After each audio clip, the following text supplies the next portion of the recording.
So think about this for a second. What if every time someone cuts you off in traffic or, yells at you at work or starts some massive bitter argument at the dinner table, what if it's actually your fault? Oh, wow.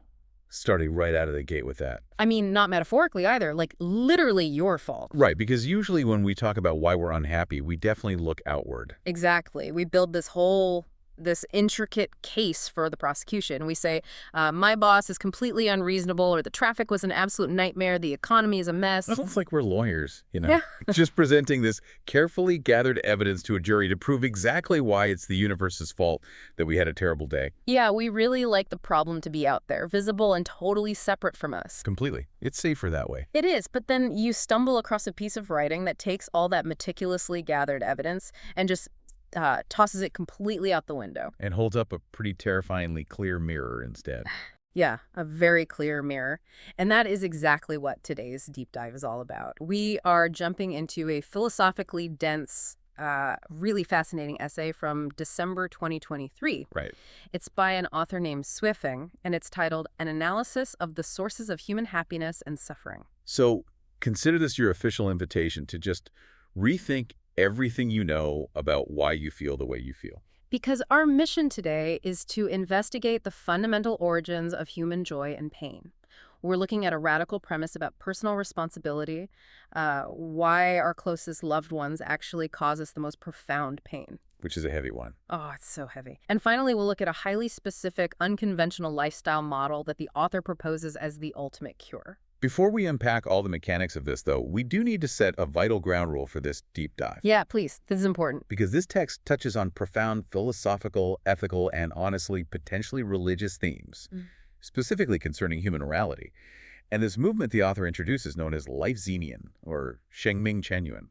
We are going to objectively unpack the author's arguments today, but without endorsing them or taking any sides. Exactly. Just pure analysis. Right. The goal here is pure intellectual exploration of the concepts presented in the source material. We aren't here to advocate for or against this worldview. We just want to understand the structural logic of the argument Swiffing is making. Which is a really intricate argument, and the absolute bedrock of it, the foundational quote of the essay, is this sentence. The world isn't wrong. If there's a mistake, it's within oneself. That's intense. It really is. The text argues that tracing the origin of anyone's joy or pain always, without exception, leads straight back to the individual. Always. Always. There are zero caveats offered here. And the absolute nature of that statement is really what anchors the entire philosophy. Yeah. To illustrate this, the source actually uses the story of Adam and Eve. Oh, interesting. But crucially, the text doesn't use it as theology. It uses it as a psychological blueprint. Okay, how so? Well, the author points out that if Adam and Eve had simply obeyed the warning about the forbidden fruit, they wouldn't have experienced the pain of being exiled from the Garden of Eden. Oh, I see. The logic is stripped down to just raw cause and effect. They manufactured their own tragedy through their own direct action. Wow. The environment, right? The garden. It was perfectly fine until their internal choice altered their reality. So it's like complaining that a video game is unfairly difficult, but you're the one who actively chose to select hard mode in the settings. Yes. Like, you can't blame the software for a user-end choice. You're getting crushed by the enemies in the game, but you literally asked the system to generate them. That is a perfect analogy. And expanding on that game analogy, choosing hard mode doesn't just change the enemies, it changes how you have to play the game entirely. Right. This worldview carries immense psychological weight. On one hand, it is incredibly daunting to strip away all external excuses. Because then it's all on you. Exactly.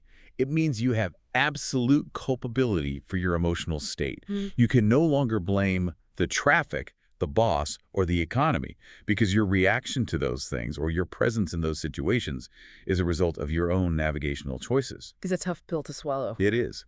But if you flip that over, it actually becomes the ultimate form of empowerment. Because you're in control. Right. If the world is never wrong and the mistake is always within you, then the power to fix it is also entirely within you. You are no longer a victim of circumstance. You are the sole architect of your reality. Okay, but if we are the architects, how are we actually building this reality? That's the big question. Right, because if it's our fault when we suffer, what is the exact mechanism? I mean, we don't just wake up and actively decide, you know what, I want to be miserable today. No, nobody does that. So the text describes a mechanism. It calls it a singularity or a fermentation point. A fermentation point. I love that phrasing. Yeah, and it defines this point by observing how we treat our acquaintances. So the text uses fermentation as a highly specific term to describe how our reality is kind of brewed over time. Brewed, like making kombucha or something. Yeah, exactly like that. Fermentation requires a specific environment, time, and raw ingredients to fundamentally change the nature of a substance. Okay. The source argues there is a direct, long-term feedback loop. If the ingredients you add to your social environment are warm words, an elegant attitude, protective actions, The good stuff. the good stuff, your environment will naturally ferment and feedback happiness to you. Makes sense. But conversely, if your input into the world is pessimistic, angry, rough, the people around you will reflect that back, and the resulting brew is suffering. Okay, I have to push back on this a little bit. Go for it. Let's be real here. Sometimes you put out perfectly elegant, warm vibes, and the person across from you is just having a terrible day and they lash out at you anyway. Sure, that happens all the time. Right. So is the author implying this is some kind of one-to-one cosmic vending machine where good inputs flawlessly equal good outputs? Because my experience with human beings is that the vending machine gets jammed quite a bit. Yeah, it eats your dollar. Exactly. You put in a polite hello, and you get back a completely unprovoked scowl. Well, the text isn't talking about isolated one-off interactions. It's definitely not a vending machine. Okay. That goes back to the difference between an instant reaction and a fermentation point.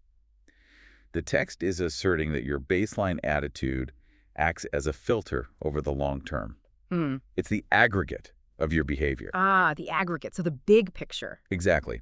If your default setting, your constant input into your social ecosystem is rough or pessimistic, you are actively cultivating an environment of friction. Right.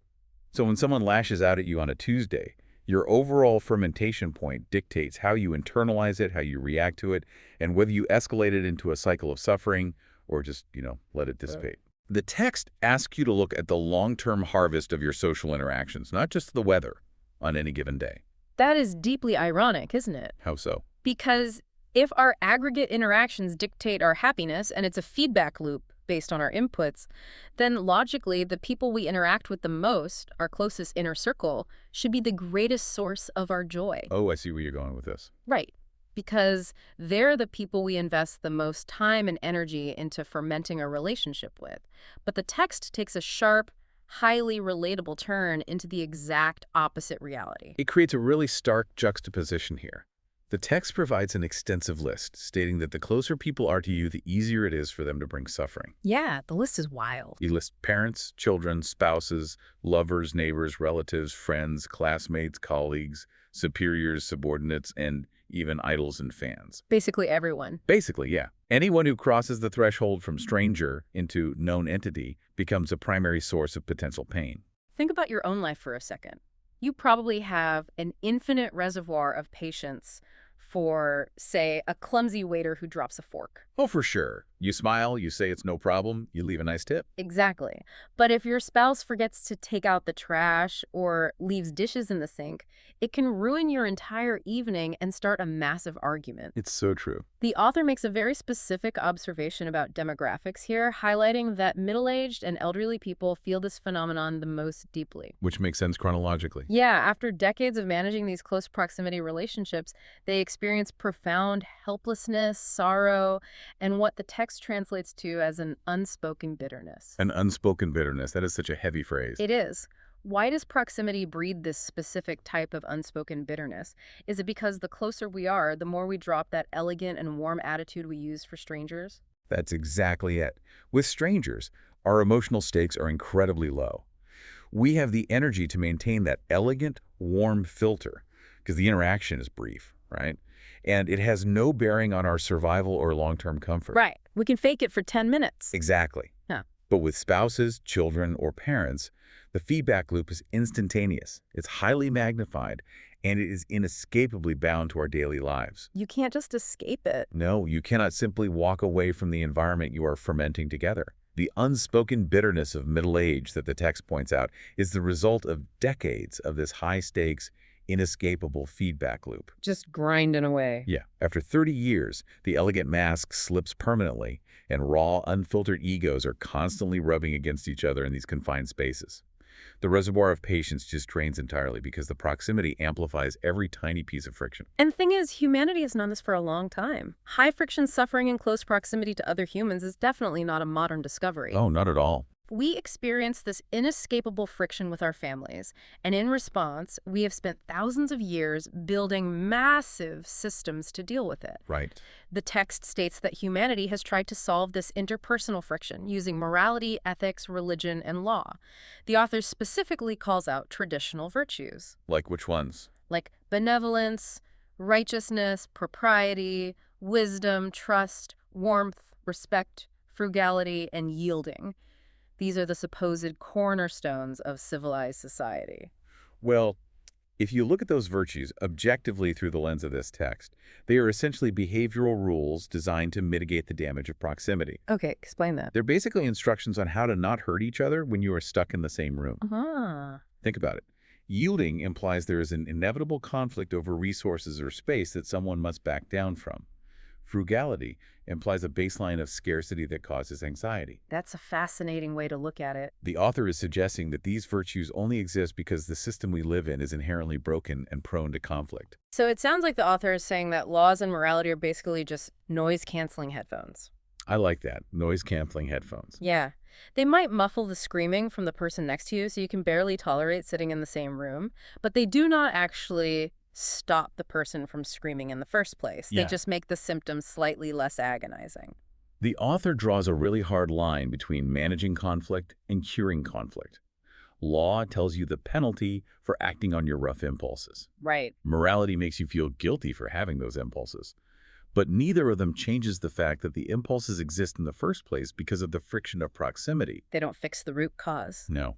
The text insists that despite thousands of years of trying, human history has entirely failed to cure the root issue. We are just putting increasingly sophisticated behavioral band-aids on the same gaping wound. Which begs the question, if traditional virtues, laws, and religions are deemed total failures in curing interpersonal suffering, what is the author's ultimate solution? Right, because you don't just tear down thousands of years of human civilization without offering a blueprint for a new one. Exactly. And this is where we reach the climax of the essay. The author introduces a movement called Lifechanyuan, or Lifechanyuan, and the creation of a totally new mode of production and life. So the text claims there is a 15-year practical experiment known as the second home model. Okay. And according to the author, this practice has proven that people can actually live harmoniously, effectively eliminating the suffering brought by close relationships while maximizing joy. That is a bold claim. Very bold.